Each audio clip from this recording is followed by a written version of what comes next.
ขอเจริญพรบาสกบาสิกาทุกท่าน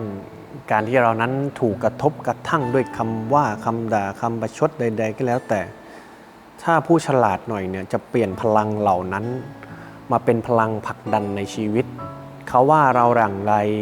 เขาตำหนิเราอย่างไรแล้วเปลี่ยนพลังนั้นเป็นพลังผลักดันแก้ไขตัวเราให้มันดียิ่งขึ้น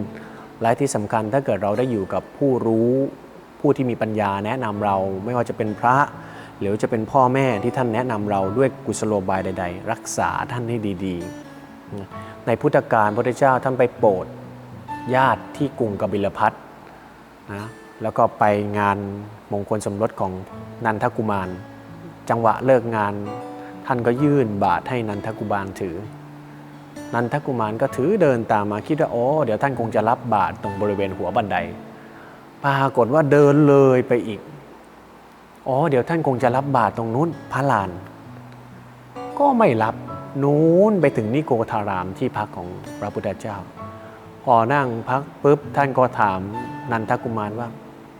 จะบวชให้เอาไหมนันทกุมารเกรงใจได้ครับก็เลยได้บวชแต่ระหว่างนั้นก็นึกขึ้นมาได้ว่าคู่มั่นของเรานะเขาบอกว่าอย่าลืมรีบกลับมานะนึกถึงคู่มั่นก็จะทำยังไงดีจะทำยังไงก็บวชไปก่อนแล้วกันวันดีคืนดีก็อยากจะสึกแล้วไม่อยากอยู่แล้วนึกถึงคู่มั่นแล้วก็บอกกับพระรูปอื่นว่านึกถึงคู่มั่นแล้วไม่อยากอยู่แล้วอยากสึกแล้วนะไม่ไหวแล้วจะไปแล้ว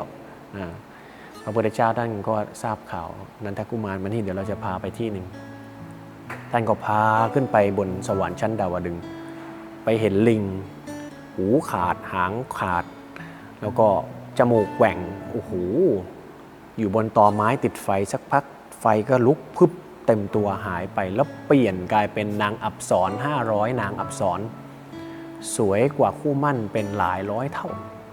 แต่ว่าขานี่แดงเหมือนกับนกพิราบพระนันทกุมารก็หลงทีนี้สวยกว่าภรรยาเราอีกนะเนี่ยพระพุทธเจ้าท่านก็บอกว่าไว้เดี๋ยวเราจะพามาใหม่กลับไปตั้งใจปฏิบัติธรรมก่อนก็พาลงไปกลับไปตั้งใจปฏิบัติธรรมพระรูปอื่นก็ทราบข่าวว่าพระพุทธเจ้าท่านประกันให้ว่าถ้าเกิดปฏิบัติธรรมได้เดี๋ยวจะพาขึ้นไปใหม่